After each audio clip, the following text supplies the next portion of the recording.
Donc, bonjour et bienvenue à tous, bienvenue à toutes à ce webinaire organisé par l'Association départementale des Francas du Var et le pôle régional du Défenseur des droits.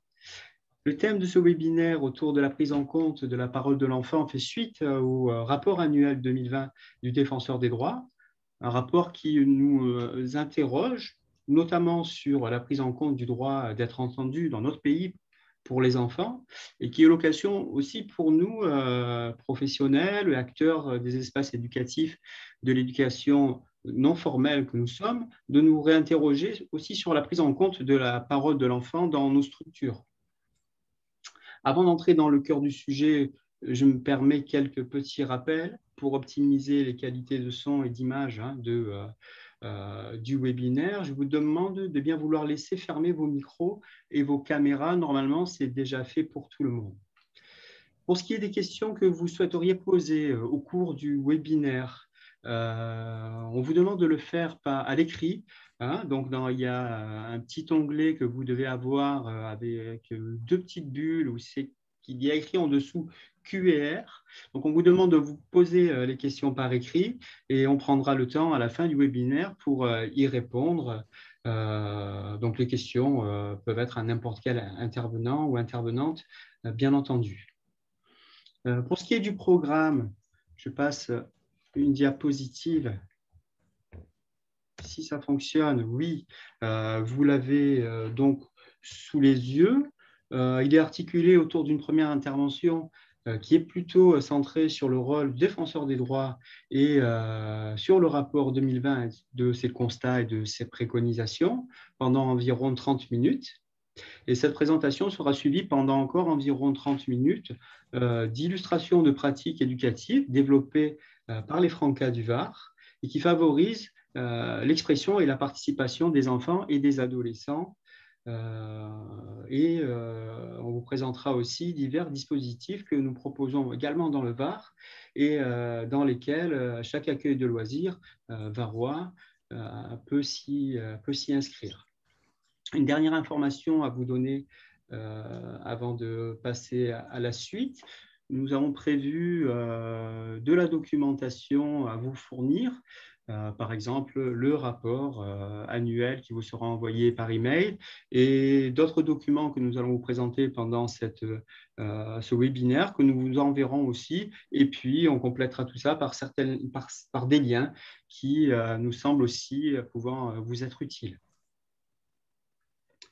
Avant de laisser la parole à Madame Eskenazi, vous allez voir apparaître sur votre écran un petit sondage auquel on vous demande de répondre. C'est un sondage très, très rapide, vous allez voir. Voilà, il a dû apparaître sur votre écran. Si vous voulez bien y répondre, s'il vous plaît.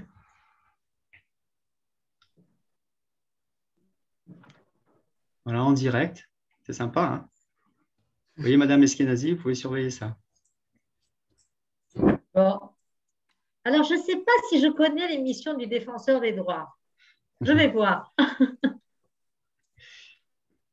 Ok. Donc, aïe, aïe, aïe, ma connexion est instable. Ça va revenir. Et encore, je regarde. Voilà. Et du coup, on a la réponse. Il nous manque 3 participants qui ont KOA. Tout le monde a quasiment répondu. Donc, normalement, si je mets fin au sondage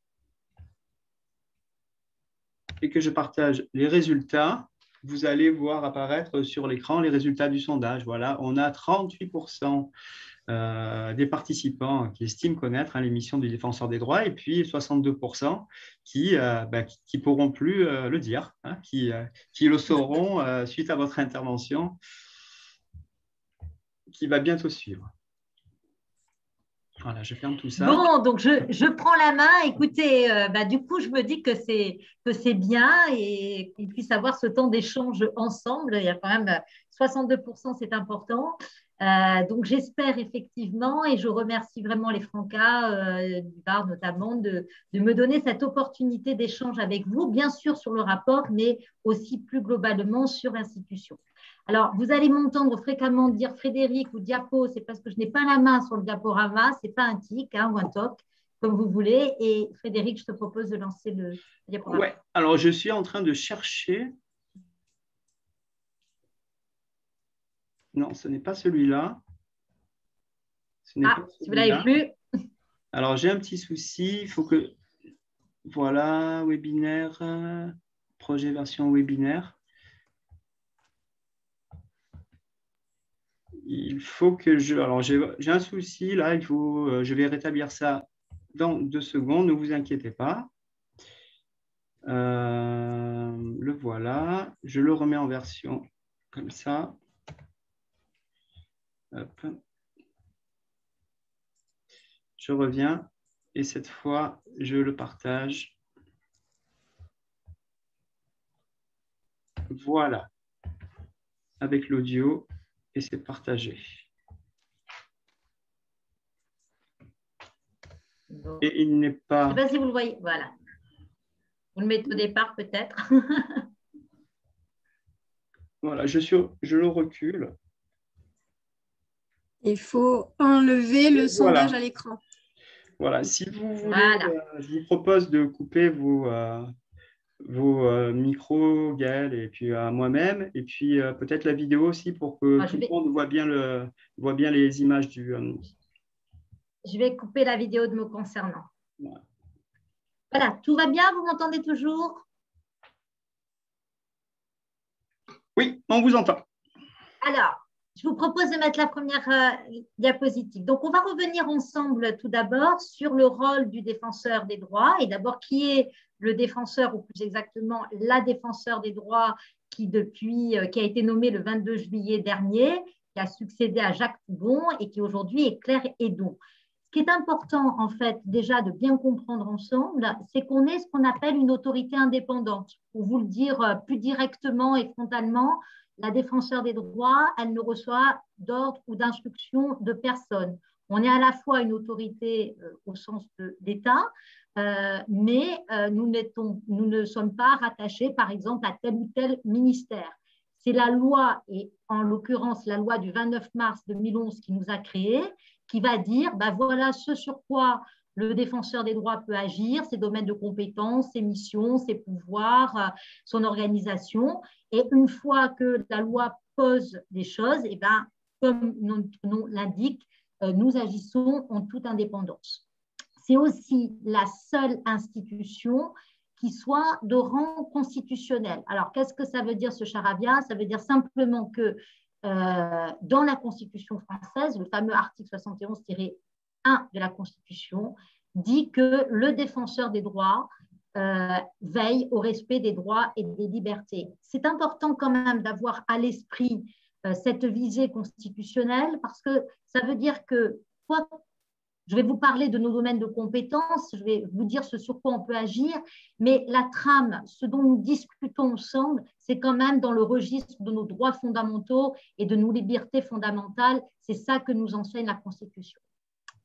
Frédéric?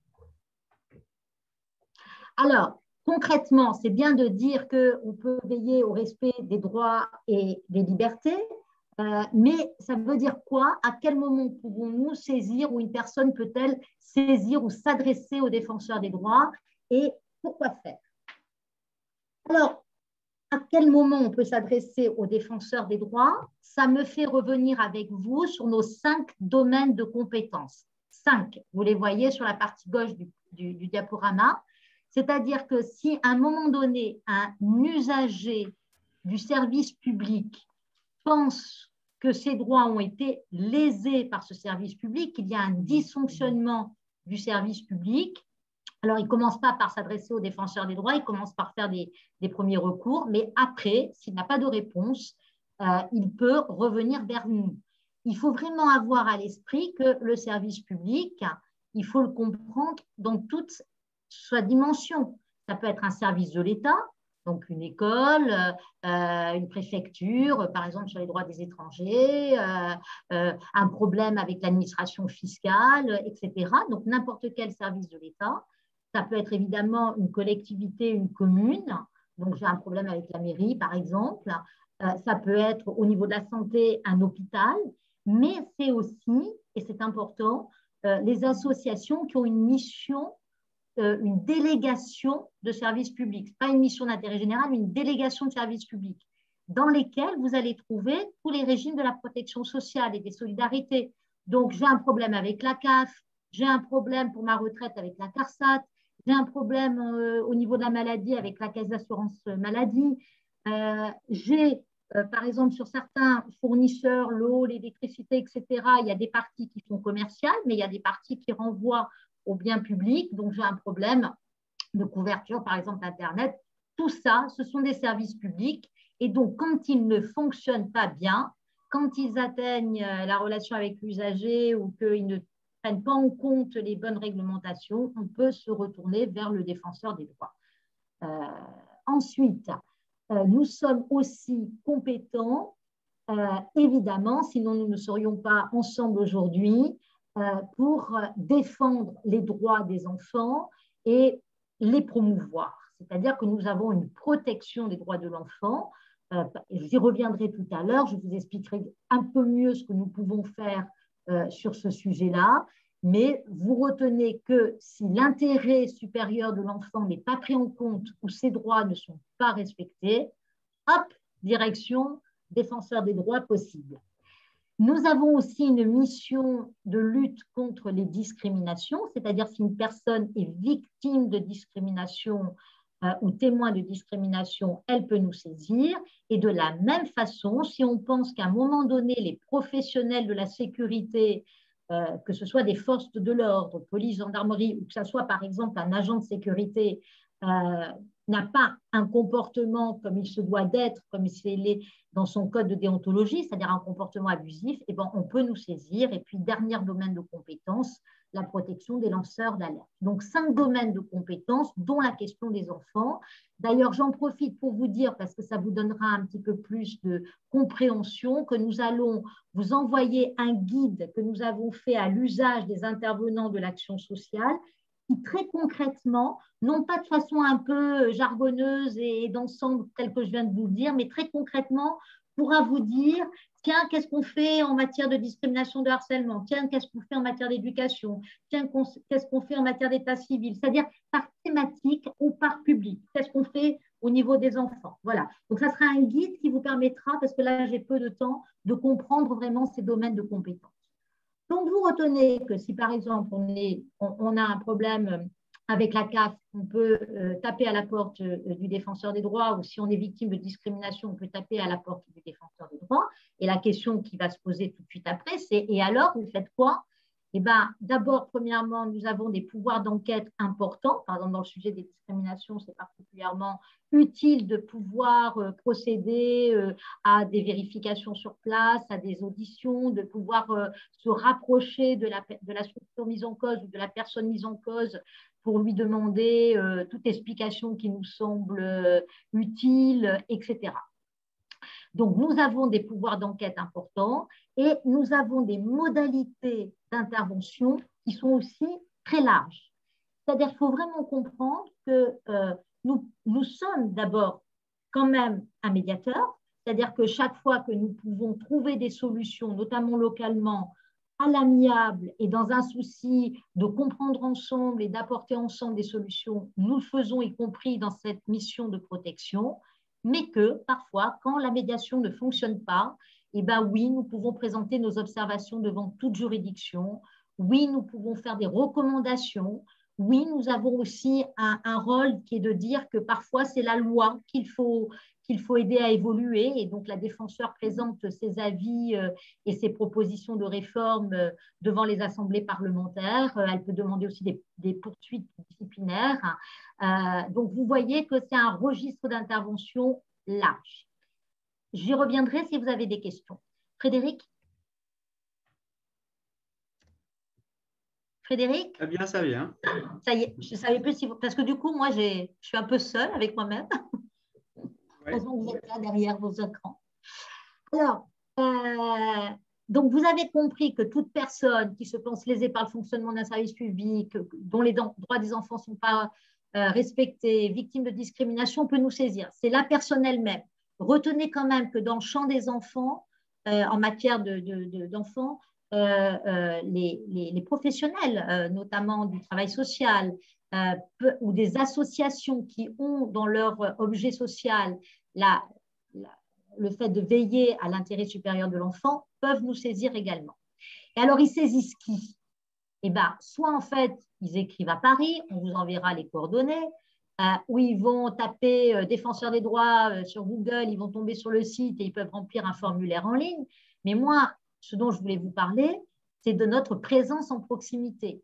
Vous avez tous, autant que vous êtes des interlocuteurs de proximité, nous avons 8 délégués dans le département du Var, nous avons des permanences un peu partout, à Toulon, à Hyères, à Brignoles, à Saint-Maximin, à Saint-Raphaël, à Fréjus, à Draguignan. Je ne vais pas toutes les citer, mais l'idée est un maillage.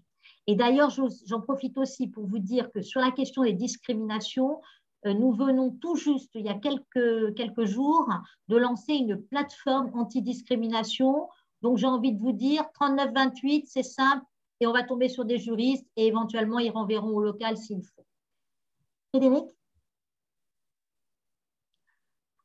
On va revenir quand même un petit peu plus sur l'action du défenseur des droits dans le domaine de l'enfance. On est l'institution de référence, si vous voulez, qui avons en charge de regarder si la Convention internationale des droits de l'enfant, c'est ça notre colonne vertébrale, est véritablement bien respectée ou pas par l'État, et si les droits que cette Convention internationale de l'enfant pose le sont également. Il faut vraiment se dire que autant, par exemple, si je parlais de discrimination, j'aurais été tout de suite amenée à vous dire « Ah, il faut qu'on comprenne ensemble ce qu'est une discrimination en droit » et à vous sortir quelques textes juridiques. Là, en matière d'enfant, ça peut être n'importe quel sujet.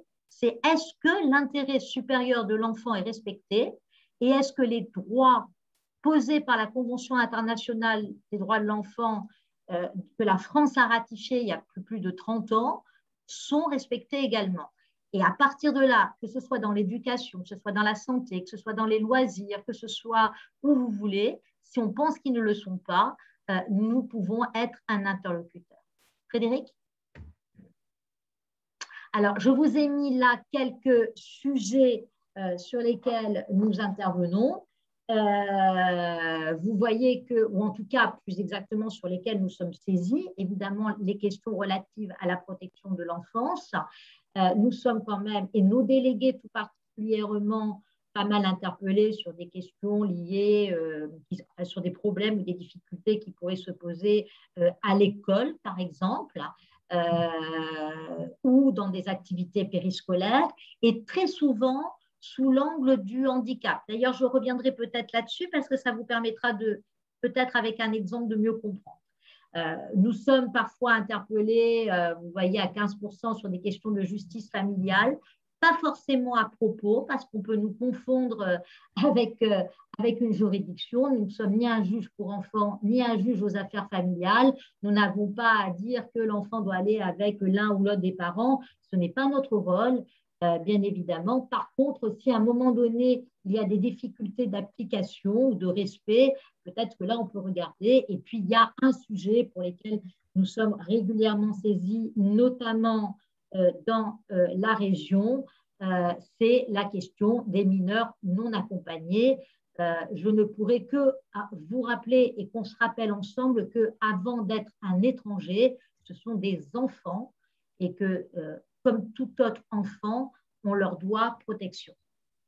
Alors, si je prends par exemple la question du handicap, et que vous compreniez comme ça, à travers cette question de la scolarisation d'un enfant en situation de handicap ou de l'accueil d'un enfant handicapé dans un centre de loisirs. Vous voyez, par exemple, il fut un temps, avant 2011, avant la création du défenseur des droits, où quand on avait un problème de scolarisation d'enfants handicapés, on aurait pu frapper à la porte du médiateur parce que, par exemple, l'école, c'est un service public et donc c'était un dysfonctionnement du service public. On aurait pu frapper à la porte de la défenseur des enfants parce que c'est l'intérêt supérieur de l'enfant que de pouvoir recueillir un enfant handicapé à l'école. On aurait pu frapper à la porte de la HALD, la Haute Autorité de lutte contre les discriminations, s'il y avait un refus, parce que c'est un refus d'accès à un bien ou un service en lien avec un handicap, et en droit, ça s'appelle une discrimination. Aujourd'hui, on frappe à la porte du défenseur des droits.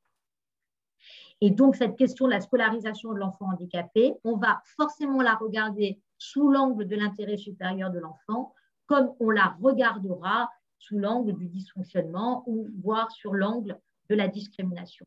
C'est important, par exemple, de se dire, parce qu'on est beaucoup saisi sur ces sujets-là, sur la question des AVS, sur la question des procédures avec la MDPH, sur la question même en centre d'accueil. D'ailleurs, je joindrai aux ressources qui vous seront utiles le cadre juridique de l'accueil de loisirs des enfants en situation de handicap. On avait rendu une décision, une recommandation dans le cadre d'un travail qui a été fait par la Mission nationale d'accueil de loisirs de handicap, qui nous permet par exemple de se dire, je sais que ça peut paraître comme ça, surtout que je n'ai pas beaucoup de temps pour vous l'expliquer, un peu brutal, mais que oui, pèse une obligation au niveau des centres de loisirs que d'accueillir un enfant handicapé. On sait très bien que les questions des moyens sont parfois pas là et que ça peut vous paraître difficile. On sait très bien que vous avez le souci de la sécurité et que ça peut paraître difficile. On sait très bien que la question de la qualification des personnes et d'avoir la bonne personne pour bien encadrer n'est pas forcément là et ça peut paraître difficile. Mais en fait, ce que le droit va vous dire, c'est qu'on peut ne pas y arriver, on ne peut pas ne pas se poser la question. Et que donc, avant de refuser, par exemple, l'accès à un enfant en situation de handicap dans un centre de loisirs, il faut se demander effectivement quelles mesures on peut ou pas mettre en place et, sous peine de se voir taxé de discriminant, être en capacité de réfléchir à ces questions-là et de pouvoir les justifier. Je vous prends un truc très simple pour que vous compreniez. Si, par exemple, là, j'ai un enfant lors d'une sortie scolaire qui se présente avec tous ses petits copains et copines pour un parcours acrobatique et l'animateur, c'est une histoire vraie, hein, lui refuse en disant là, cet enfant trisomique, ça peut poser des questions de sécurité de faire ce parcours acrobranche. Bien sûr, il y a raison, mais il y avait un test, parcours test, pourquoi ne pas l'avoir fait? Je reviendrai sur les questions parce que je ne veux pas perdre trop de temps. On passe.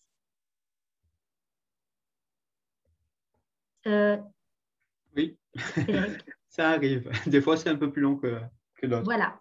Alors, ce qui est important aussi de se dire, d'ailleurs, sinon nous ne serions pas là dans un partenariat tel que nous l'avons organisé ensemble avec les Francas, c'est que si on a une mission pour agir en protection, c'est-à-dire agir par le droit, avec le droit, pour les droits, on a aussi une mission de promotion des droits de l'enfant ou de promotion tout court des droits. C'est-à-dire qu'on est aussi à vos côtés en tant que partenaire pour pouvoir aller sur le registre de l'éducation, de la formation, des actions à penser. Il n'y a pas le droit d'un côté, l'éducation et la promotion de l'autre, et c'est une mission. Et en particulier, chaque année, nous rendons des rapports.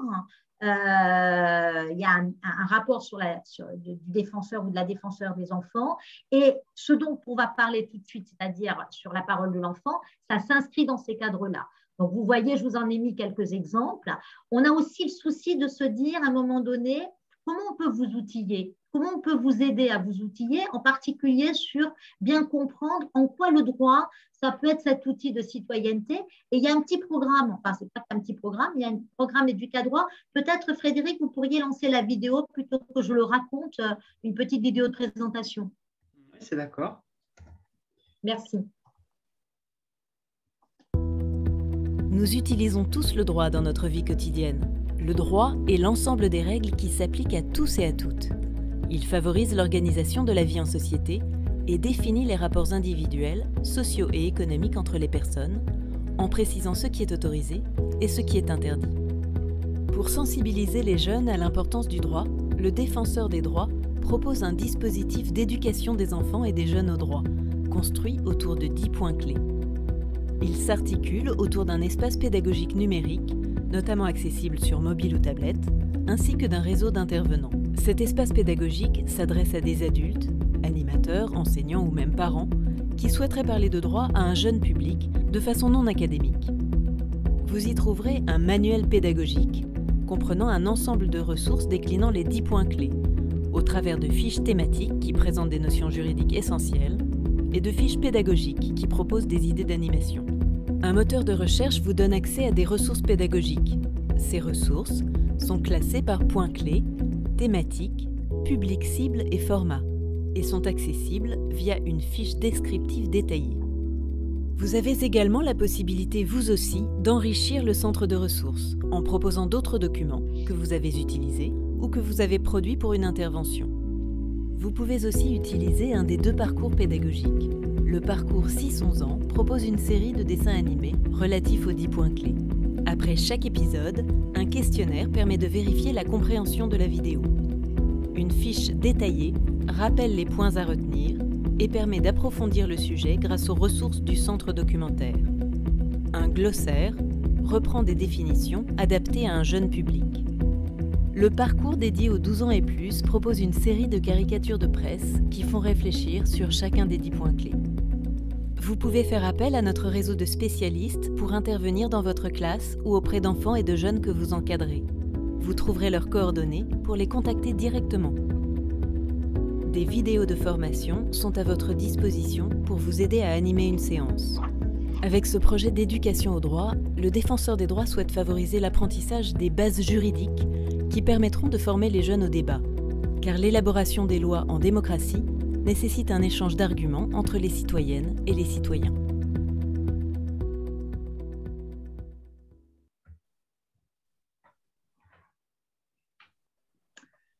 Voilà, oui, donc voilà, j'ai vu que vous commenciez à poser les questions. Vraiment, c'est très intéressant. Surtout, n'hésitez pas. On a peu de temps, donc je suis obligée de passer assez vite. En plus, je n'ai pas l'interactivité, donc je ne vois pas.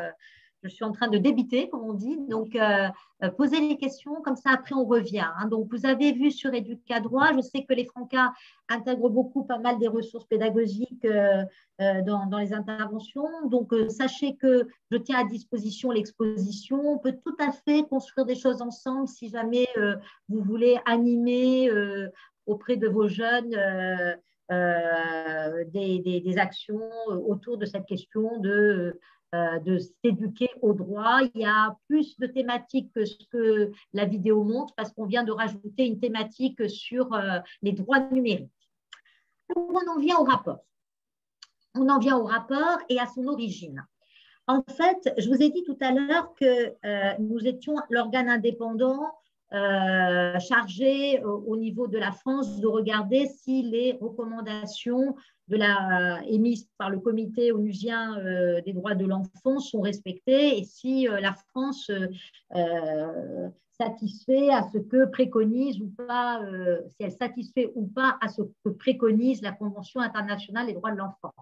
Et en 2016, on a décidé de se dire qu'on n'allait pas attendre 5 ans, puisque ça se fait tous les 5 ans, pour savoir si on faisait bien les choses ou pas.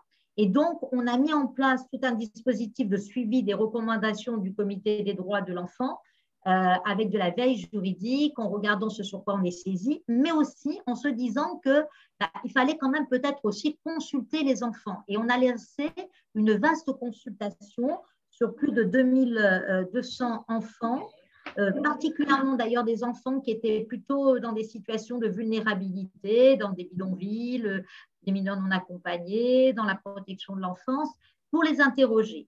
Et on s'est rendu compte, ce que nous savions déjà, que peu d'entre eux connaissaient leurs droits, 70% ne les connaissaient pas.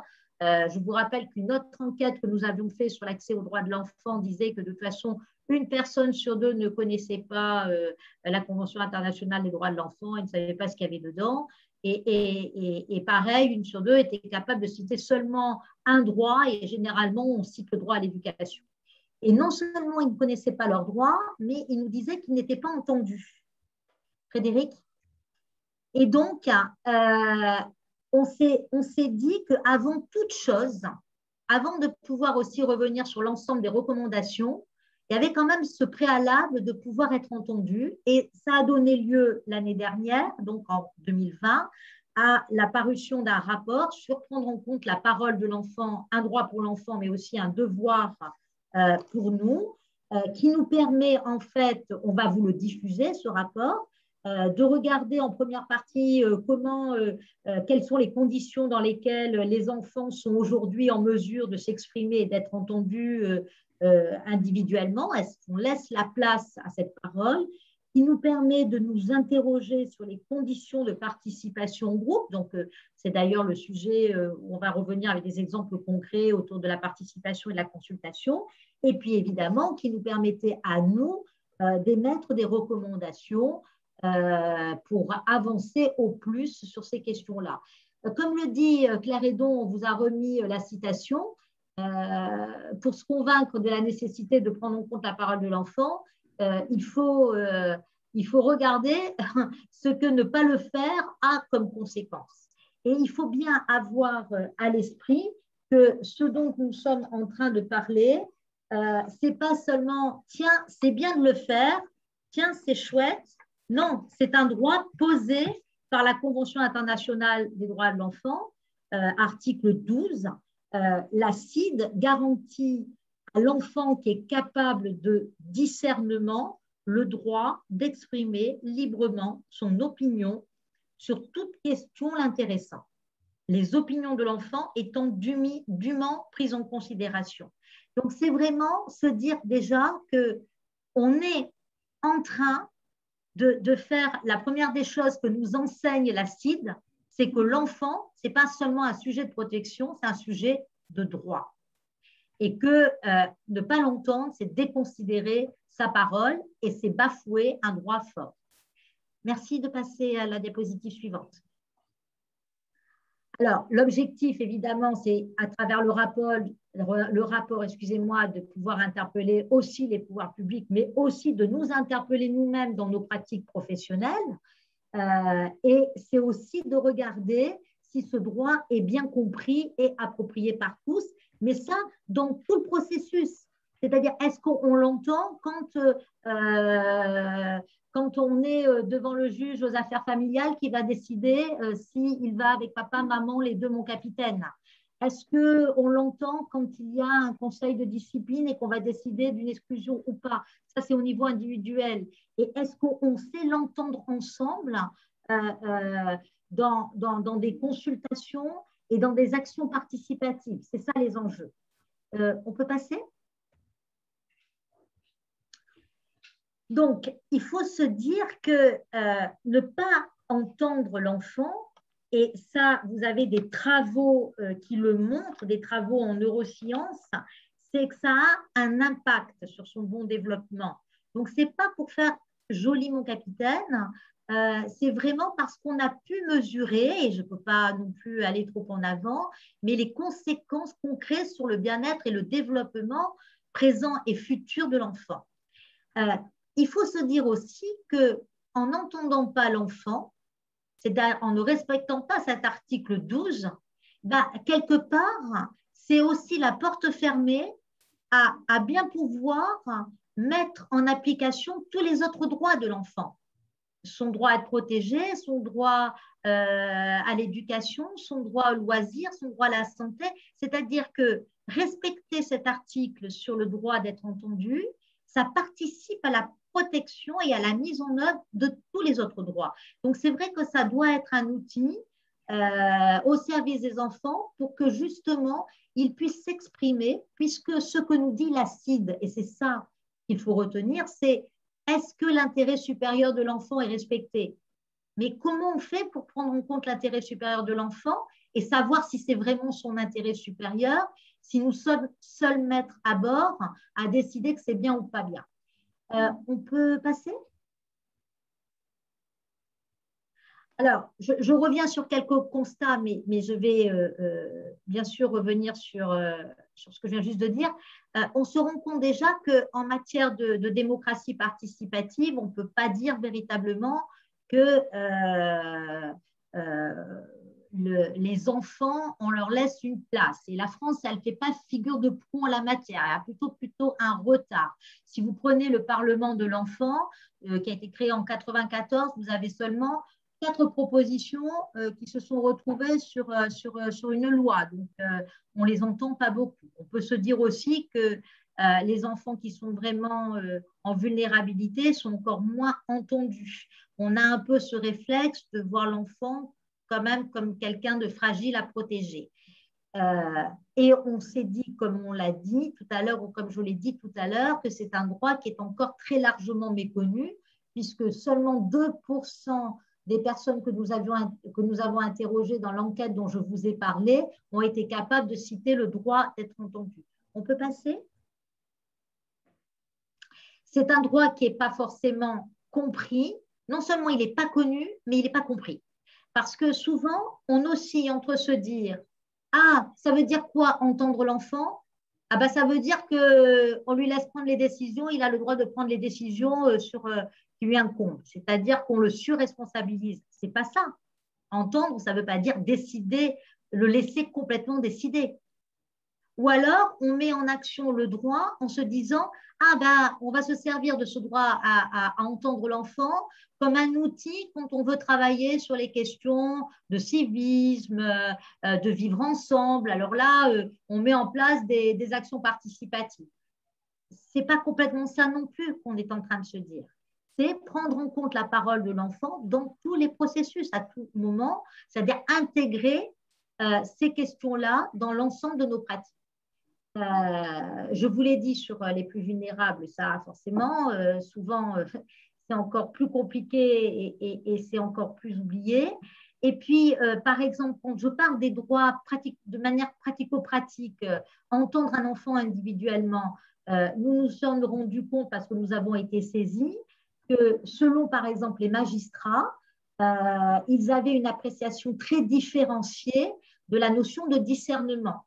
Vous savez que ce droit d'être entendu, il est corrélé avec le fait que l'enfant soit en capacité de discernement. Et souvent, du coup, c'est l'âge. Or, un enfant de 8 ans peut avoir une parole en propre, très autonome, très posée, et un enfant de 12 ans peut être instrumentalisé, et c'est ce qu'on n'a pas manqué de rappeler au juge. On peut passer, donc, ce qui est important aussi dans le cadre collectif, c'est toutes ces consultations dont on va parler. Je vais un peu plus vite parce que je veux vraiment qu'on ait le temps de passer à du pratico-pratique. Alors, sur les recommandations, bien se soucier de se rappeler, donc, il faut remettre l'enfant comme un sujet de droit, donc un acteur de ses droits, et pas seulement penser les choses pour lui. C'est clair que tout ce qui est campagne d'information et de sensibilisation, on le sait tous, ça ne mange pas de pain de se le dire. L'enjeu de la formation nous semble tout à fait important parce que ce n'est pas si simple. Hein. Comment on fait pour entendre l'enfant? Comment on recueille sa parole? Et vous voyez, même nous, aux défenseurs des droits, on vient de publier un outil pour nous-mêmes pour travailler ces questions-là. Comment on fait pour entendre sans non plus déplacer le cadre de la décision? Comment on fait pour à la fois, vous, dans vos pratiques de centre de loisirs, l'entendre au niveau individuel parce qu'il a peut-être des choses à exprimer qui se sont peut-être passées d'ailleurs ailleurs que dans le centre de loisirs. Et peut-être que là, vous vous direz demain, tiens, peut-être qu'on pourrait réorienter vers le défenseur des droits. Et puis, comment vous faites pour entendre dans les participations. Donc, l'enjeu de la formation nous semble tout à fait important. De la même façon que le fait de se douter d'outils d'évaluation. Frédéric, je suppose que j'ai mangé mon temps, non? Oui. Voilà. Est-ce que peut-être le mieux, c'est quand même qu'on revienne par des questions, je pense, non? Alors, les questions, on est en train de les prendre et on prolongera la discussion à la toute fin du webinaire. Hein. Comme ça, on a le temps de dérouler toutes les diapositives qu'on voulait dérouler et puis on se réserve vraiment ce temps de fin de webinaire pour se poser les questions. Elles sont prises en note et on les posera d'affilée comme ça. Hein. D'accord. Je finis donc juste sur une chose par rapport aux recommandations quand on met respecter les règles éthiques du droit à la participation. On en discutait ensemble avec les Francas, c'est qu'à un moment donné, cette question et le message un peu fort à passer, c'est de se dire que ce droit, donc, il traverse l'ensemble de nos processus de décision, l'ensemble de nos pratiques. Ce n'est pas qu'une question de quelle action on va mettre en place pour créer un espace de participation. C'est essentiel de faire ça, mais c'est à tout moment, c'est-à-dire dans des pratiques, dans un projet d'établissement, c'est bien se dire, tiens, là, est-ce que on a rendu possible l'expression de ce droit? Est-ce qu'on s'est outillé? Est-ce qu'on s'est formé pour savoir faire? Merci Yolande et bravo d'avoir quand même réussi la performance de présenter l'émission du Défenseur des droits et une synthèse de ce rapport en tout juste 30-35 minutes. Donc bravo, vous avez tenu le temps quand même. Hein. Merci. Ça, c'était un challenge pour quiconque oui. me connaît. Hein. Alors, je change juste de diaporama. Voilà, normalement, je dois l'avoir ici. Je suis obligé, pardon,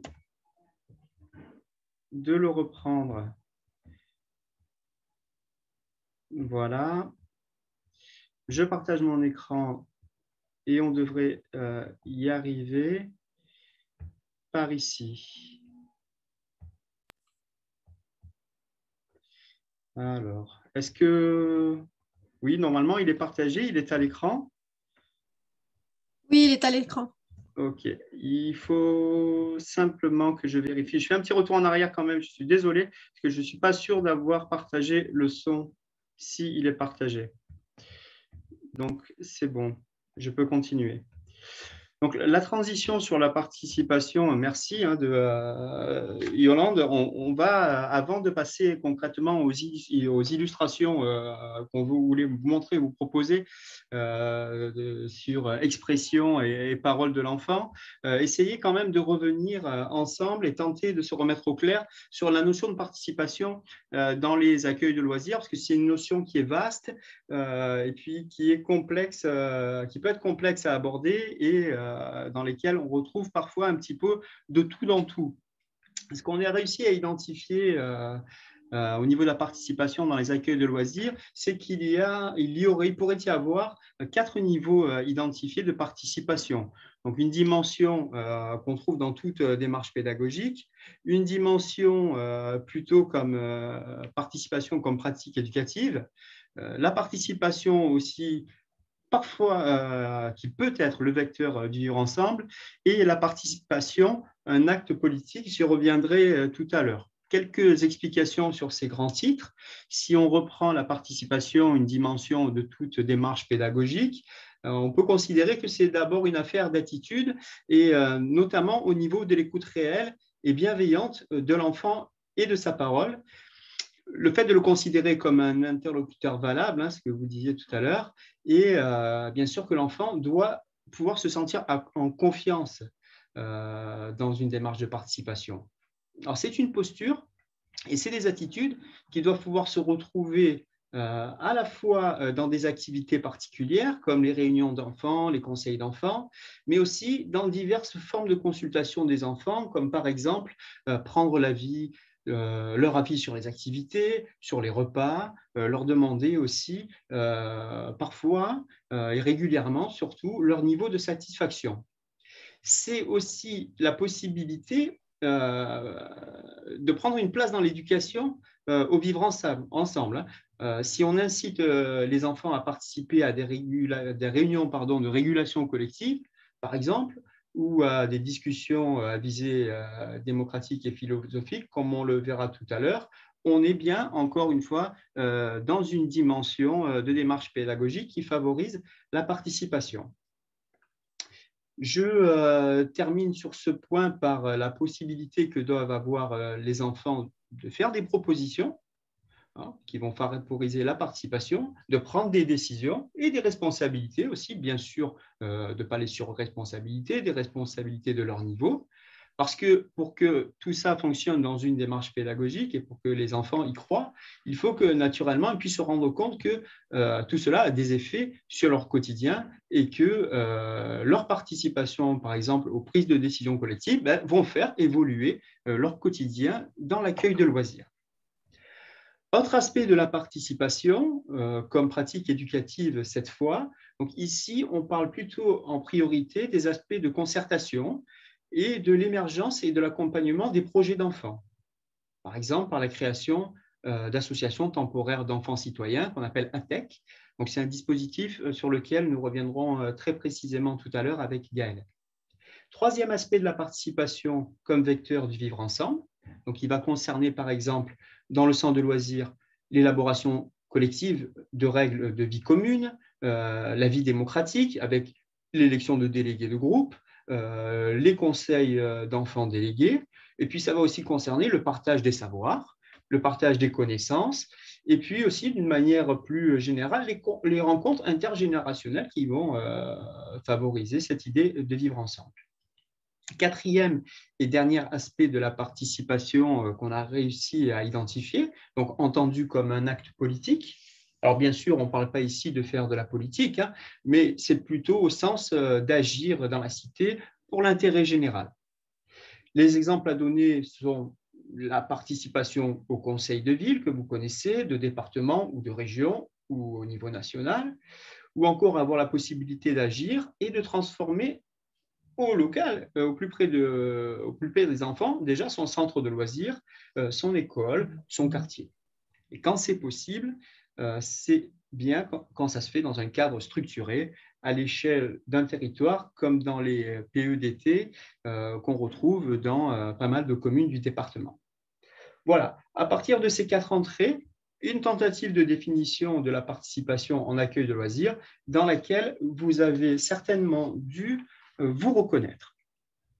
Alors, sans transition vraiment, on va passer aux illustrations. Et donc, on vous emmène à Ramatuelle, hein, quelques pas de la plage de Pampelonne, pas pour entendre Brigitte Bardot, mais on a beaucoup mieux. C'est pour entendre le témoignage de Gabrielle Moreau-Wagner, qui est la directrice de l'accueil de loisirs municipal de Ramatuelle, et qui témoigne de la pratique des discussions à visée démocratique et philosophique sur la thématique, donner la parole à l'enfant, favoriser son expression. Je lance la vidéo. Oui, effectivement, moi je pense que ça apporte des choses différentes en fait. Déjà, ce sont des moments qui sont assez rares dans le temps d'une semaine d'un enfant en fait. C'est des temps où on peut vraiment se poser et prendre le temps de donner son avis, d'être écouté, de discuter avec ses camarades.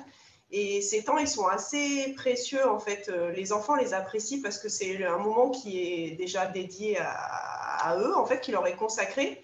Et là, c'est vraiment leur avis en fait qui est mis en avant. Et moi, ce que j'ai remarqué au niveau de la pratique régulière des discussions philosophiques, au niveau de l'expression des enfants, c'est que déjà, ça leur permet d'enrichir leur vocabulaire. Puisqu'à chaque séance, en fait, on définit des concepts, on essaie de les approfondir, on donne des définitions à des mots et on essaie d'être plus précis en fait dans son vocabulaire. Donc, au fur et à mesure des séances, on voit vraiment que les enfants, en fait, ils enrichissent leur vocabulaire et qu'ils emploient les bons mots en fait au bon moment. Et avoir de plus en plus de vocabulaire, ça leur permet d'être plus précis quand ils s'expriment avec leurs copains ou dans leur milieu, à l'école, dans leur famille. Aussi, les DVP, je trouve que c'est important au niveau de l'apprentissage de l'écoute. Ils prennent vraiment le temps. C'est pas juste j'attends mon tour pour prendre la parole, c'est vraiment je prends le temps d'écouter ce qu'a dit mon camarade et j'essaye en plus de le comprendre. Donc l'écoute, elle est vraiment attentive. Et ça, c'est un point qui se développe vraiment au fur et à mesure en fait, des DVP qu'on fait au fur et à mesure du temps, dans le temps. Ce que j'ai remarqué aussi, c'est qu'ils apprennent l'échange. C'est très important dans les DVP. C'est vrai qu'au départ, quand on a commencé, nous, les enfants parlaient un peu chacun leur tour, tout seul. Il n'y avait pas forcément d'interaction entre eux. Ils me parlaient essentiellement à moi. Et au fur et à mesure des DVP, en fait, les enfants rebondissent sur les idées des uns et des autres, argumentent, contre-argumentent, etc. Et voilà, ils font vraiment l'apprentissage de l'échange. Et ça, c'est important au niveau de l'expression, en fait. C'est pas juste on s'adresse à l'adulte, c'est je prends le temps d'écouter, de comprendre. Et en plus, moi, je rebondis sur je suis capable de rebondir sur ce qu'a dit un camarade. Et enfin, ils apprennent aussi à argumenter, ça, voilà, d'expliquer leur point de vue, de donner des exemples, et que ce soit forcément en lien avec le sujet qui a été mis en avant sur la DVP du moment. Déjà, pour moi, l'animateur ou l'animatrice, il doit être facilitateur de l'échange. Donc déjà, il doit veiller au respect des consignes qui ont été établies avec le groupe au départ. C'est-à-dire, on prend le temps d'écouter, on ne coupe pas la parole, on lève le doigt pour pouvoir parler chacun son tour. L'animateur doit veiller au respect de chacun, en fait, à ce que tout le monde puisse être entendu, que les propos soient respectés et qu'il n'y ait pas de jugement aussi dans les propos entre les uns et les autres avec les enfants. Et lui-même, l'animateur, ne doit pas donner son avis aussi pendant la DVP, puisque c'est un temps d'échange entre les enfants. L'animateur aussi, c'est important, il doit pouvoir relancer le débat systématiquement, parce que ça arrive, hein, il y a des petits moments de blanc entre les enfants, où des fois on a épuisé un sujet, une question, donc l'animateur doit être en capacité de pouvoir faire rebondir les enfants en posant d'autres questions, et même faire rebondir les enfants sur ce qu'a dit un copain ou une copine. Et l'animateur aussi doit pouvoir faciliter la parole dans le groupe, c'est-à-dire que des fois dans les groupes, on a des enfants qui ne parlent pas ou parlent très peu, s'expriment peu, ont moins de vocabulaire, ont moins d'aisance au niveau de l'expression. Et donc l'animateur doit veiller à ce que tout le monde puisse être entendu, que ce ne soit pas que un ou deux enfants dans le groupe qui prennent exclusivement la parole, mais que tout le monde puisse être entendu vraiment pendant l'échange. Après, ça arrive qu'il y ait des enfants qui n'aient rien à dire ou qui n'aient pas envie de dire forcément quelque chose, mais l'animateur doit quand même leur proposer à un moment donné de prendre la parole. Ça, c'est super important. Et il doit réguler, voilà, dans le même temps, le temps de parole de chaque enfant, voilà, veiller à ce que certains enfants ne monopolisent pas le temps de parole. Et puis, d'après moi, voilà, l'animateur, à la fin, il doit pouvoir valoriser ce qui a été dit par les enfants, pouvoir le noter au fur et à mesure et le mettre en valeur à la fin de la DVP pour que tout le monde garde une trace de ce qui a été dit pendant ce moment d'échange. À chaque fin de DVP, en fait, par rapport à la question du jour, on décide d'un petit texte ou d'une phrase qui serait la réponse un petit peu à la question du jour avec les enfants. Moi, dans le même temps, c'est vrai que je note tout ce qui a été dit par les enfants au fur et à mesure. Et voilà, toutes ces petites paroles, tous ces petits temps d'échange, c'est mis par écrit, en fait. C'est mis sous forme d'affiches. Et bon, bah, nous, avec le contexte de toute façon que tout le monde connaît, où les parents ne peuvent plus rentrer dans la structure, je l'affiche sur les extérieurs en fait, du centre de loisirs pour que les parents puissent lire ce qu'ont dit les enfants, en fait, les idées des enfants.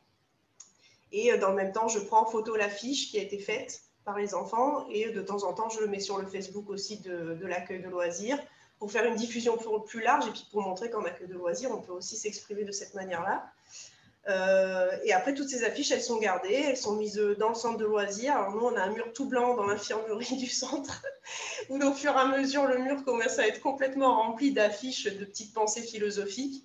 Et on a d'autres tableaux d'affichage aussi dans l'accueil de loisirs, où une fois que la DVP est passée, qu'elle a été affichée, montrée aux parents, voilà, c'est pas jeté à la poubelle, c'est gardé, c'est valorisé, c'est accroché un petit peu partout.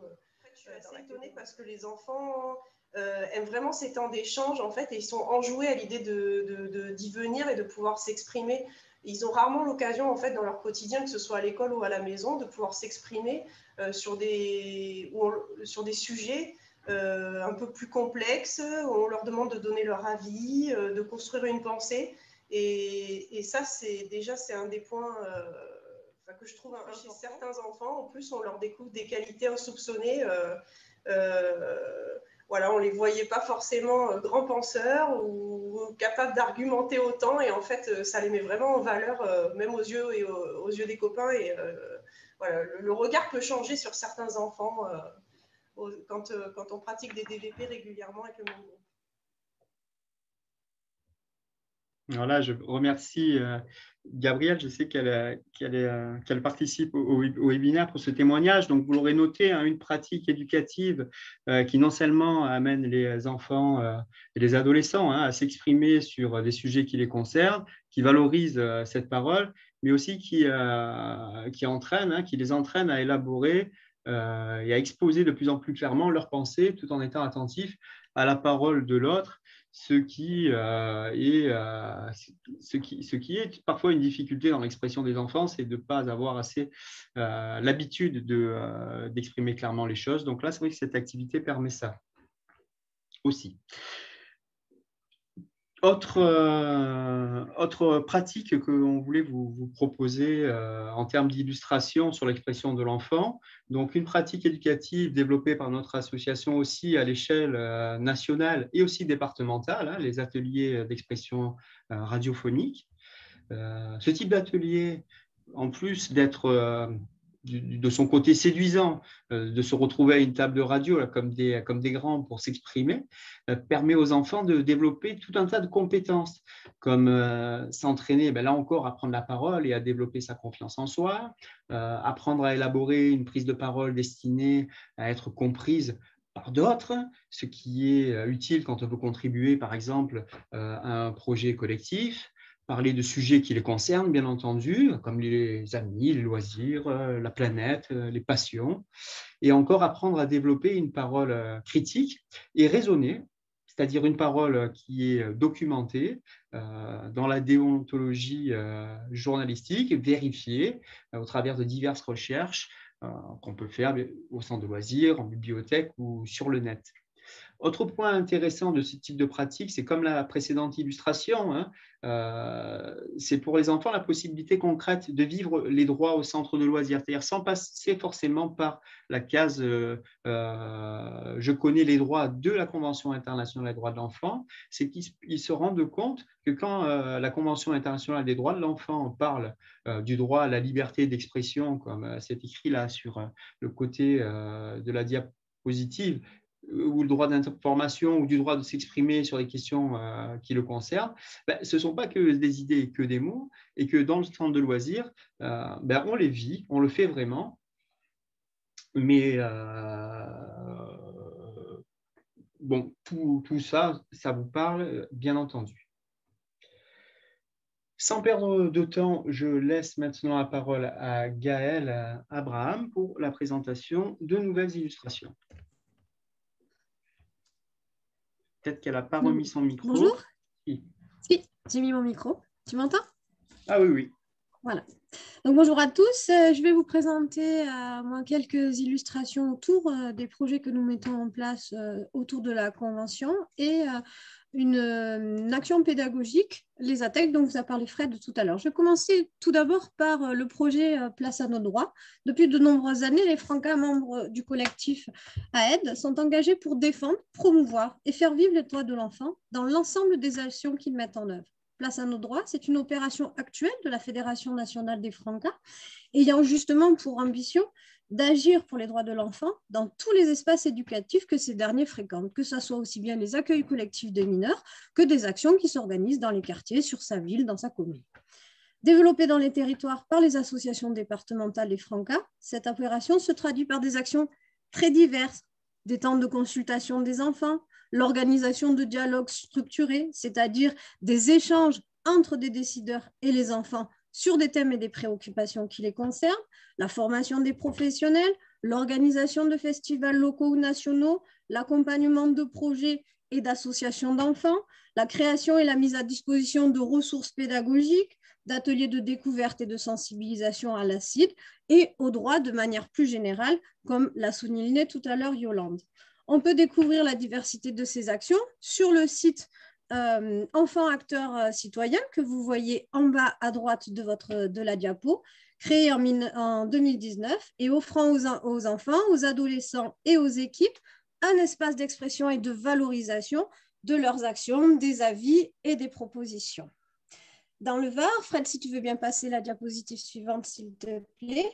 En 2021, cette opération va être déclinée autour de plusieurs actions spécifiques que je vais vous décrire maintenant. La première s'appelle CID et accueil de loisirs. Il s'agit d'une action d'accompagnement proposée au centre de loisirs varois volontaires souhaitant faire de la CID le cadre de référence de leur accueil de loisirs. Conçu par un groupe de pilotage interne constitué aussi bien de professionnels de l'animation que de membres des Francas du Var, cette démarche globale a pour ambition de permettre à une équipe de passer d'une logique d'action ponctuelle autour de la CID à une prise en compte plus globale du droit et des droits dans toutes les actions et missions que va mettre en place le centre de loisirs. Elle va s'appuyer sur deux angles, connaître la CID et le droit d'une part, mais plus particulièrement pouvoir la vivre pleinement dans le quotidien du centre de loisirs et, comme vient de le soulever Fred, en faire le lien. Il s'agit ainsi de partir d'une démarche et d'outils structurés adaptés à la particularité de nos champs d'intervention, d'emmener en interne entre les équipes, les enfants, les familles, les partenaires du centre, une réflexion générale sur la manière dont on fait réellement vivre les droits de l'enfant dans le fonctionnement, c'est-à-dire dans l'organisation des espaces, des aménagements, dans le choix des matériaux et du matériel que l'on va prendre, des jouets que l'on va proposer, dans les attitudes et les relations, comme dans les pratiques éducatives par le choix des projets, des thématiques ou des pratiques développées.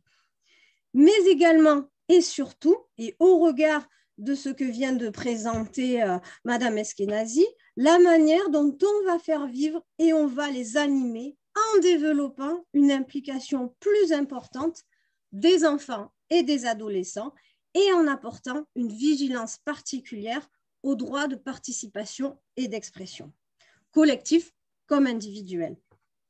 À ce jour, nous avons 12 structures varoises qui se lancent dans l'aventure, municipales comme associatives, les accueils de loisirs de l'Odel, de Cavalère, de Bandol, de Gonfaron, l'association Amitié Cité de Toulon, le Claet de la Garde, le centre social de la MIC, l'accueil de loisirs Martigny à la Seine-sur-Mer, la direction jeunesse de Toulon ou encore la commune d'Olioul. Ils vont bénéficier du coup de l'accompagnement des Francas du Var, de journées de formation, de mise à disposition de ressources et d'outils pédagogiques pour mettre en place cette démarche. Cette démarche, elle est constituée autour de 5 grandes étapes clés. Tout d'abord, réaliser dans son accueil de loisirs un état des lieux pour relever un peu tout ce que l'on fait déjà sur le centre de loisirs. Ça permet de rassurer également les équipes. On ne part pas de rien. On fait déjà pas mal de choses dans le domaine des droits de l'enfant. Et l'idée, c'est de faire comme ça le lien entre les actions que l'on met en place, la question des droits, et ensuite d'en réaliser une analyse, le diagnostic, à partir d'un outil simple que nous avons créé. Dans un deuxième temps, on va travailler sur l'élaboration d'un plan d'action co-construit. Il s'agira là de définir, au regard de cette analyse, les priorités, les choix d'orientation de l'année, les actions à développer pour les inscrire dans les différents projets, projets éducatifs, projets pédagogiques et les projets d'animation, évidemment. Elle s'élabore en concertation avec les différents acteurs de la structure et en laissant une place privilégiée aux enfants et aux adolescents. Ensuite, l'étape de mise en œuvre avec justement les différents acteurs que je viens de citer. Une phase de valorisation qui permet de valoriser les structures engagées dans la démarche, le travail, de le présenter, de montrer ce que l'on fait sur la structure. Nous aurons dans le mois de mai une première conférence de presse pour présenter les structures engagées et ce qu'elles auront commencé à mettre en œuvre, mais il y aura également des espaces de valorisation tels que le site national Enfants Acteurs Citoyens ou la Galerie des droits, et nous diffuserons comme ça régulièrement des informations sur les sujets mis en œuvre dans les structures. Et évidemment, la dernière étape, la partie bilan et évaluation, qui permet d'analyser ce qui a été fait durant l'année et de définir de nouvelles orientations et actions. Ce dispositif se voulant être une démarche globale d'amélioration des pratiques au regard des droits de l'enfant, il s'inscrit évidemment dans la durée. Cette action débute le 16 mars prochain par une journée d'information et de formation des équipes qui se sont engagées pour découvrir les outils et les différentes étapes de la démarche et commencer cette action. Je vous présente maintenant une autre action, si tu veux bien passer la diapo suivante. Alors, cette action, c'est la Galerie des droits. À la différence de la démarche globale que je viens de vous présenter, on est là plutôt sur un projet d'animation départementale que nous animons sur le Var depuis une dizaine d'années. Il est proposé à toutes les structures éducatives du département, qu'elles soient des accueils collectifs de mineurs, des centres sociaux, des centres de formation, des établissements scolaires, qu'elles soient organisées dans le cadre d'ateliers famille dans une médiathèque, pour faire découvrir la CIDE aux enfants à travers des ateliers et des activités diverses qui sont ensuite valorisées lors d'une manifestation départementale organisée en novembre, où les différents projets, réalisations et propositions des enfants sont exposés. Ce projet s'organise autour de différentes actions entre juin et novembre. D'abord, en juin, l'envoi d'une présentation de l'action pour l'inscription des structures varoises qui sont intéressées. Ensuite, une mise en place d'une journée de formation pour les animateurs en septembre qui permet de s'informer sur la Convention, de découvrir des ressources pédagogiques, d'élaborer son projet d'animation en y associant les enfants, donc en découvrant des méthodes de participation active avec justement cet angle spécifique de la participation active et de la place laissée aux enfants dans les actions. La mise en place des projets ensuite sur les centres, donnant lieu à une réalisation finale, la conception d'un film, d'une affiche, d'un jeu, d'un interview radio, d'ateliers artistiques, de chant. Vous avez d'ailleurs à la droite de la diapositive quelques illustrations issues de la dernière Galerie des droits. Ils peuvent être mis en place entre juin et octobre, ces projets, sur tous les temps d'animation et les temps scolaires, au choix des équipes et des enfants. Une sélection vote coup de cœur du public est organisée auprès des participants et du grand public pour valoriser les réalisations et les propositions des enfants.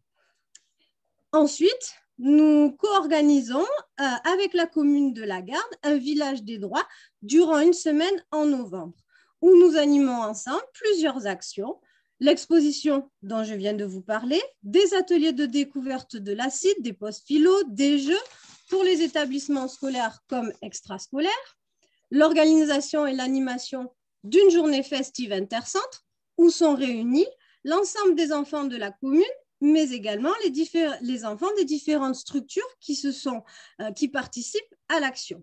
On va là organiser différents ateliers ludiques qui ont été conçus et qui seront animés par les accueils de loisirs de la Garde, les services municipaux et les partenaires associatifs de la commune, et également l'équipe des Francas et les stagiaires BPGEPS Franca. Durant cette journée, nous proposons également l'organisation d'une rencontre entre les enfants du conseil de ville et des partenaires institutionnels et associatifs agissant pour le droit de l'enfant. Pour exemple, jusqu'à présent, nous organisions des jurys composés d'enfants et d'adultes pour sélectionner justement les réalisations des enfants qui partaient à la sélection nationale, et ces jurys étaient constitués des enfants du CMJ et d'adultes, élus locaux, représentants de la CAF du Var, de la DDCS, de l'Éducation nationale, du Défenseur des droits et d'associations locales. Cette année, ce temps s'organisera autour de l'interview radio. L'ensemble des projets sont également valorisés sur nos différents sites internet, le site national Enfants Acteurs Citoyens et le blog qui est dédié à cette action. Un document visuel est réalisé et il est envoyé en décembre à chaque structure participante afin que les enfants n'ayant pas pu venir à la semaine des droits et participer à la rencontre intercentre puissent tout de même découvrir les œuvres et les propositions des autres structures. Je vais maintenant vous présenter une dernière action, les ATEC. Gaëlle, s'il te plaît, je me permets parce qu'on est short sur le temps et qu'on ait le temps de regarder quand même le témoignage des jeunes de l'ATEC. Donc, d'aller un tout petit poil plus vite si tu y arrives. Je vais essayer. Donc, une ATEC, qu'est-ce qu'une ATEC? Une ATEC, c'est un dispositif pédagogique qui permet de faire vivre le droit d'association et de réunion pacifique des enfants, a comme association qui permet à des enfants justement de vivre ce droit pleinement et de s'approprier les valeurs qu'ils portent. On dit T comme temporaire parce que cette action ne va durer que la durée de vie du projet présenté par les enfants. Eux comme enfants, parce que la volonté de faire ensemble et la richesse de la vie associative ne sont pas réservées qu'aux seuls adultes et que les enfants ont aussi, eux, toute leur place et beaucoup d'idées pour s'engager dans des projets collectifs, voire des projets altruistes. Vous en aurez un exemple tout de suite. C'est enfin comme citoyen, parce que l'enfance, c'est aussi une période où l'on est membre actif de la vie sociale. L'association devient un lieu privilégié d'exercice de la citoyenneté. Et les ATEC offrent aux enfants un cadre propice et adapté à l'expression de ses droits politiques et dans une dynamique éducative. L'ATEC, c'est un outil simple dans lequel peuvent s'inscrire des enfants à partir de 8 ans pour vivre un projet qui va se constituer de sa conception au bilan sous 2 angles. Plutôt le projet de pardon, je me suis un peu perdue dans ma présentation, du coup, en essayant d'aller vite. Donc, dans un premier temps, le projet d'action que vont porter les enfants, mais également ensuite le projet associatif, c'est-à-dire la démarche démocratique dans laquelle ils vont s'inscrire. Pour vous présenter peut-être mieux cette action, je vous propose d'écouter le témoignage de Younes et de Wissem de l'ATEC Adolescents Citoyens Souvenirs, accompagné par l'EAJ Jules Renard de la Seine-sur-Mer, que j'ai interviewé il y a quelques temps. Je vous laisse les écouter.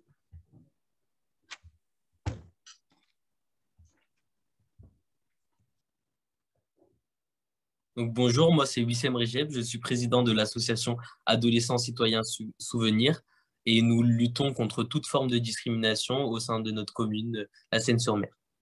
Alors bonjour à vous, je suis Younes Safar et je suis secrétaire de l'association Adolescents Citoyens Souvenirs. Donc nous, tout d'abord, nous étions un groupe d'amis qui avons vécu des discriminations lors de notre vie et on avait cette envie de nous regrouper et de créer une action et un projet afin de lutter contre toute forme de discrimination. Donc l'EAJ a été le lieu où on se regroupait tous les samedis. Donc on en a parlé à Romain qui est notre tuteur aujourd'hui et il nous a tout simplement présenté l'association temporaire d'enfants citoyens. Donc par la suite, on vous a rencontré. Et cette structure, cette ATEC nous a permis avec une grande facilité d'être constitué comme une association et les adultes et créer aussi de la crédibilité parce que les adultes ne nous voyaient plus comme des enfants mais comme des membres actifs de la société. Donc nous sommes tous, les membres de l'association sommes tous issus de l'immigration et donc on avait vraiment cette envie de créer un projet qui nous touche et qui allait participer à notre ouverture d'esprit et connaître vraiment notre histoire. Donc, on s'est regroupé grâce à cette ATEC. On a discuté avec des partenaires à Puy-Provence et on a pu se regrouper tous les mardis et interviewer des Chibani, donc poser des questions sur leur vie, leur parcours, leurs enfants. Donc, avec toute leur vie, on se constituait tous les samedis avec un animateur de l'EAJ pour un atelier d'écriture et on a retranscrit tout leur interview dans des textes avec la méthode de Zola ou de Jean de La Fontaine. Et donc, on a créé 10 textes qui parlaient de leur parcours. Grâce à ces textes, on les a présentés tout d'abord au Camp des Milles et nous avons été labellisés dans le cadre de la chaire UNESCO Éducation et Mémoire. De plus, nous avons demandé une subvention à la CAF Hostes-Idées grâce à ce projet pour concrétiser ce projet. Par la suite, comme la labellisation était dans le cadre gouvernemental également, la DILCRA nous a contactés pour candidater au prix Ilan Halimi. Et donc, on a été lauréat du prix Ilan Halimi, donc le 12 et 13 février 2020, il y a un an. Édouard Philippe, ex-premier ministre, nous a invités à Matignon pour nous décerner le second prix. Et ça a été vraiment la concrétisation de notre projet parce qu'on a pu rencontrer Gabriel Attal, on a pu rencontrer Jean-Michel Blanquer, Édouard Philippe, des personnes actives comme le président du MEDEF et plein d'autres. Et on a pu sensibiliser l'histoire des Chibani à ces personnes qui avaient un grand impact au sein de notre société. Ben, tout d'abord, je tiens à souligner que l'ATEC, c'était vraiment quelque chose de simple. Et ça, j'aimerais le souligner parce que tellement d'enfants pourraient se constituer et organiser des projets grâce à une ATEC. Donc, on n'avait pas besoin de signer plein de papiers, d'aller voir plein de fois. Non, ce qui est bien dans l'ATEC, c'est qu'il y a toujours un tuteur, une personne référente, adulte, qui est là pour nous conseiller et pour nous donner cet élan. Et on en a besoin à 14 ans, on en avait besoin. Et donc, l'ATEC, vraiment, c'était le meilleur dispositif pour nous pour faire nos projets. Oui, cette expérience d'ATEC nous a apporté beaucoup de maturité, des expériences culturelles, des choses qu'on ne connaissait pas, qu'on connaît maintenant, qu'on sait en parler à d'autres personnes, à d'autres jeunes, pour les faire connaître quelque chose qu'ils ne connaissent pas et que nous, on a appris à connaître. Ça a créé aussi de la crédibilité envers envers des personnes majeures qui pensaient pas à notre projet, qui réfléchissaient pas. Et quand on leur explique notre projet, qu'est-ce qu'on a fait, comment on a fait tout ça, ils commencent à réfléchir, à se dire oui, ces jeunes, ils commencent à s'investir dans la société et qui créent quelque chose de meilleur pour l'avenir. Continue à être des membres actifs de notre société et c'est grâce à notre ATEC. Donc aujourd'hui, on a 2 projets, on a accueilli plusieurs membres. Donc au départ, nous étions 7, aujourd'hui nous sommes 12. On a créé 2 groupes distincts et on a 2 projets. Donc le premier dont je vais vous en parler parce que j'y suis membre, c'est le projet discrimination. Donc ce projet a pour but de sensibiliser des jeunes entre 10 et 14 ans contre les discriminations. Donc que ce soit la religion, l'appartenance avérée ou non à une prétendue race, le lieu de résidence, l'handicap ou l'orientation sexuelle. Et donc, dans ce cadre-là, on organise des ciné-débats, faire des affiches, vraiment être un acteur qui peut sensibiliser d'autres jeunes, parce que nous l'avons été et nous le sommes encore, mais des plus jeunes que nous, parce que vraiment, aujourd'hui, c'est devenu une passion de s'engager au sein de notre société pour des choses, et on voit les répercussions. Alors, dans notre projet Mineurs non accompagnés, on a voulu se créer comme un lien avec les mineurs pour qu'ils se libèrent un peu, pour qu'on se libère un peu avec eux, qu'on ait une petite relation amicale avec eux, pour que ça soit plus facile lorsqu'on fait des interviews. Des petites interviews, ils vont raconter leur vie, leur but en France, pourquoi ils sont venus ici, comment ça se fait comment ils ont traversé la France, la mer pour qu'ils soient là en fait. Donc ensuite, on va faire un documentaire. Donc ce reportage, il a pour but de sensibiliser un maximum de personnes sur la situation des mineurs non accompagnés. Et donc sensibiliser sur leur situation qui est aujourd'hui très précaire. Et donc en fait, on a voulu, comme les Chibani, illustrer leur situation pour que cela change. Moi, je voulais dire que grâce à la tech et grâce à ce projet, vraiment, ça m'a ouvert des portes, des perspectives que je ne pensais pas être capable. Et grâce à vous, on a une grande culture, on est plus mature et on a une meilleure expérience grâce à ça.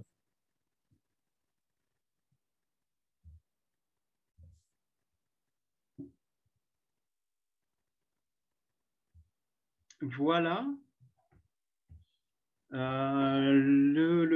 Les illustrations sont terminées. Je laisse la parole à Gaëlle qui va s'occuper de la partie questions.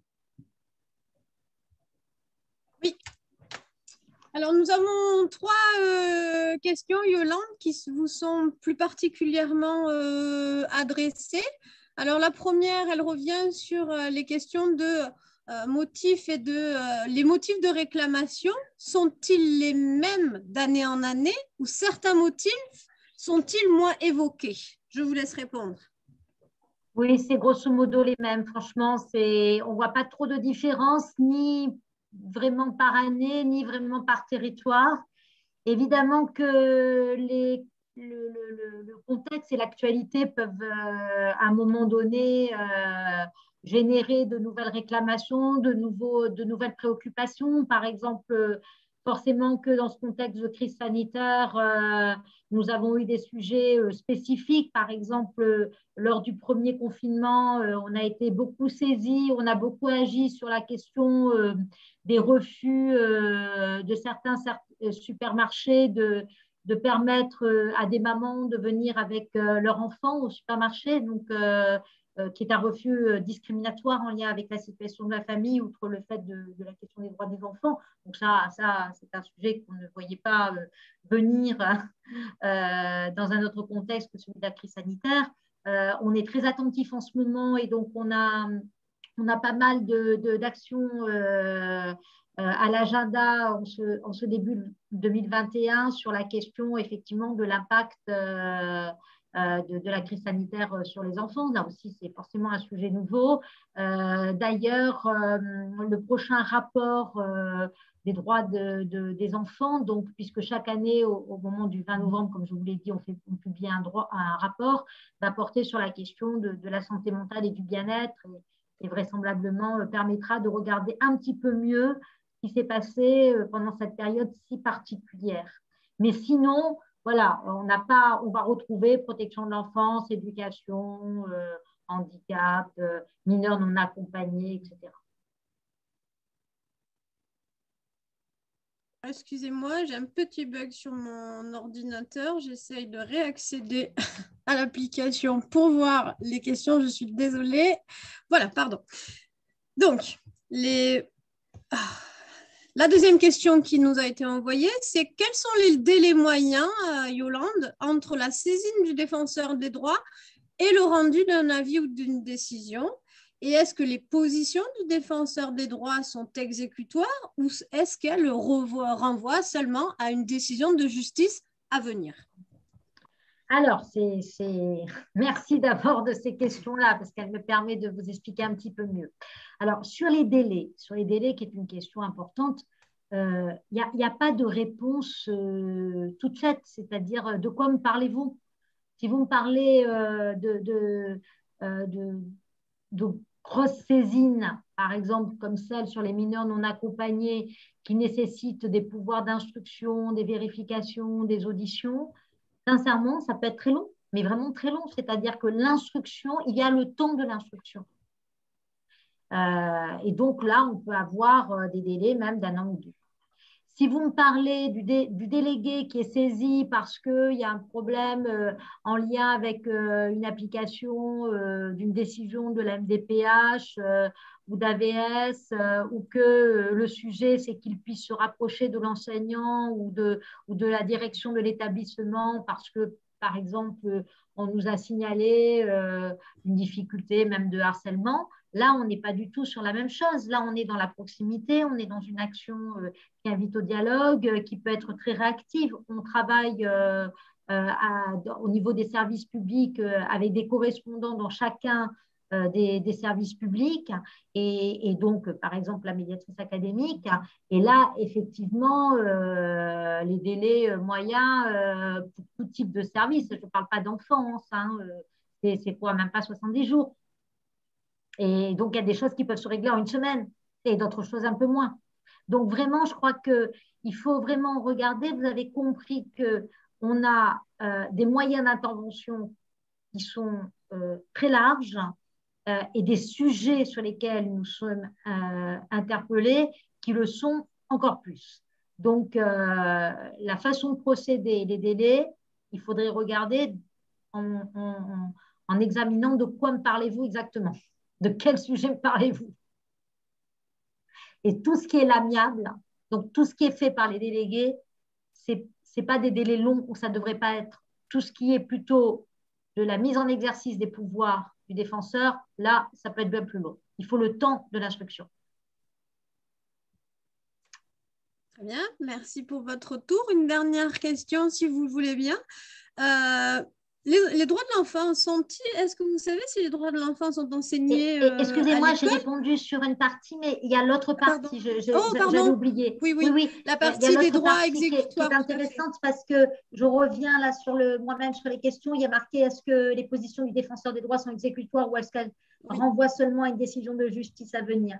Alors là, 3 secondes, j'ai un petit peu de temps quand même pour expliquer, parce que nous ne sommes pas la justice.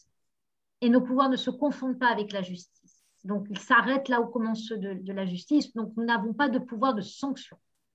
Ce n'est pas parce qu'on n'a pas des pouvoirs de sanction qu'on est quelque chose un peu pour faire joli qui ferait que du consultatif. Ce n'est pas comme ça que ça fonctionne. Parce que, si vous voulez, sur l'amiable, vous êtes dans un rôle de médiation au coude à coude avec des correspondants, au coude à coude avec vos interlocuteurs et vous essayez de faire entendre la voix et de résoudre le problème. Donc, il n'y a pas exécutoire, mais on est dans une action très proactive et qui franchement, le taux de règlement amiable réussi par nos délégués avoisine les 75%, donc voire 80%, donc c'est très, très important.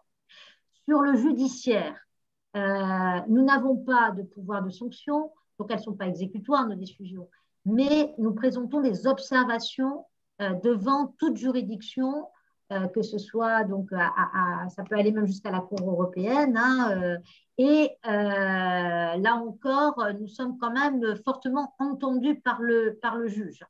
Je le vois sur les affaires, par exemple, de discrimination au Conseil prud'homal ou au tribunal administratif.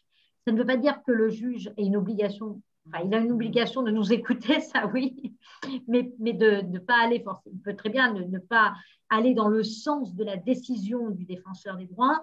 Pour autant, si vous voulez, dans la pratique, c'est clair que quand on vient présenter des observations ou quand on fait des recommandations, nous les étayons. Une décision du défenseur des droits, elle donne tout le raisonnement juridique. Il faut penser que notre position quand on vient devant la justice, c'est ce qu'on appelle une expert sui generis, c'est-à-dire qu'on vient dire ce que nous avons vu et ce que nous avons récolté en vertu de nos pouvoirs. Donc, on vient ramener des éléments de preuve au juge et on vient rappeler le droit. On est un petit peu plus qu'un expert. On vient dire, en l'occurrence, le droit en l'état, c'est. Voilà. Et donc, il n'y a pas très clairement de sanctions de pouvoir d'exécutoire, mais il y a ce qu'on appelle la production d'un droit souple, c'est-à-dire des jurisprudences qui sont intégrées soit par les magistrats, soit dans les propositions de réforme par les assemblées parlementaires, soit par rapport aux mises en cause dans les pratiques. C'est ce qu'on appelle le droit souple. J'espère que c'est suffisamment clair pour vous. Merci Yolande. Alors, deux autres questions si vous voulez bien. Nous avons une première question qui est les droits de l'enfant. Savez-vous s'ils sont enseignés à l'école et est-ce qu'ils sont inscrits dans les programmes scolaires? Alors, du CP au collège, on va retrouver la référence dans les programmes scolaires à la CID ou à tout parler de la CID. Ce que je propose, alors, c'est de vous mettre, on vous a parlé du programme Éducadroit. Entre autres, dans ce programme, on a fait l'exercice avec le ministère de l'Éducation nationale de voir la correspondance entre l'éducadroit et tous les sujets, toutes les thématiques que ça permettait d'aborder et les programmes scolaires. C'est-à-dire que vous avez des tableaux de correspondance, qu'est-ce qui était enseigné ou qu'est-ce qui est au programme et à quelle classe pour faire le lien. Alors, la question de est-ce que c'est enseigné, on peut se dire oui. Est-ce que c'est suffisamment enseigné? Certainement que les marges de progrès sont fortes. Et comment c'est compris, là encore. D'accord. Une dernière question. Donc, une famille dont les parents ne travaillent pas et qui se verrait refuser l'accueil de leur enfant sur le centre de loisirs, peut-elle saisir le défenseur des droits? Oui, je pense que oui, bien sûr. Donc après, ça m'est difficile de dire. Sans le contexte. Évidemment, bah oui, c'est-à-dire, elle est pas accueillie, mais de quoi parlons-nous, pourquoi, etc. Je vais faire un parallèle en mettant une hypothèse que c'est sur ces questions-là, mais je ne sais pas si ça vaut. Par exemple, on a fait plusieurs rapports, donc ça a a priori rien à voir, mais quand même, on a fait plusieurs rapports sur la question de l'accueil en cantine d'un enfant. Et en particulier, par exemple, il y a eu des refus d'inscription à la cantine pour des enfants dont les parents et dont même l'un des parents, la maman, ne travaillait pas. Donc, outre le fait de dire que la collectivité n'est pas dans l'obligation de mettre un service de restauration scolaire, il n'empêche qu'à partir du moment où elle le met, et donc j'ai envie d'étendre ce raisonnement à d'autres choses, à partir du moment où elle le met, on ne rompt pas l'égalité face au service public. Et en dehors de ça, et la loi a évolué sur ce point-là, c'est rendu discriminatoire. Donc, attention. Je comprends bien que derrière ces questions, souvent se pose la question de trouver des critères pour prioriser quand on n'a pas assez de place, pour le dire si simplement que ça. Mais la situation de famille, ça fait partie des critères prohibés de la discrimination. et le droit au loisir fait partie des droits pour l'enfant. Donc après, il faut regarder au cas par cas si la décision répond à un objectif qui est légitime et si la mesure mise en place est justifiée, mais aussi si elle est proportionnelle. Autant dire, est-ce que véritablement on a tapé avec un grand coup de marteau ou si c'est proportionnel. Voilà. Donc, je ne peux pas répondre sur la situation précise, mais je peux vous dire qu'a priori, oui, on va regarder. Merci, Yolande. Est-ce que si vous avez des dernières questions, c'est le moment, puisque nous allons bientôt clôturer ce webinaire. Fred, je te laisse la parole. Oui, merci Gaëlle, merci à toutes et à tous pour les questions que vous avez bien voulu poser. On est sur la fin là, du webinaire. J'en profite au passage pour remercier Yolande chaleureusement, Yolande Eskenazi, de sa présence et de ses diverses interventions. Est-ce que, Yolande, vous auriez un tout petit mot de la fin à donner? Je remercie. Faites-moi un signe de la tête, oui, non? Oui, donc, écoutez, d'abord vous remercier également et remercier les Francas. Ça fait quand même plusieurs fois qu'on monte des actions ensemble et je trouve que c'est toujours intéressant et pertinent. Et parmi les mots de la fin, outre le fait de porter haut et fort cette question des droits des enfants ensemble, c'est de dire que justement, il n'y a pas les institutions d'un côté, les acteurs de terrain de l'autre, les associations au milieu. Je pense que c'est une question de mobilisation de tous et que ces initiatives qui permettent aussi de pouvoir associer des institutions et des pratiques de terrain, je les trouve en tout cas pour moi hyper intéressantes et que si vous souhaitez qu'on voit notamment pour Éducadroit, pas de souci, Frédéric et Gaëlle, ils ont mes coordonnées. Oui, on fera le relais. Merci beaucoup. On remercie tout le monde d'avoir participé au webinaire. On est dans les temps, on est content d'être dans les temps. Et on vous demande la toute fin de la session avant de quitter votre poste, puisque quand on va fermer là maintenant, il va y avoir un petit questionnaire, une question pour connaître votre avis sur le webinaire que vous venez de vivre, un petit peu votre appréciation. Voilà, ça nous permettra de nous améliorer pour les prochains rendez-vous. Merci à toutes, merci à tous et à très bientôt.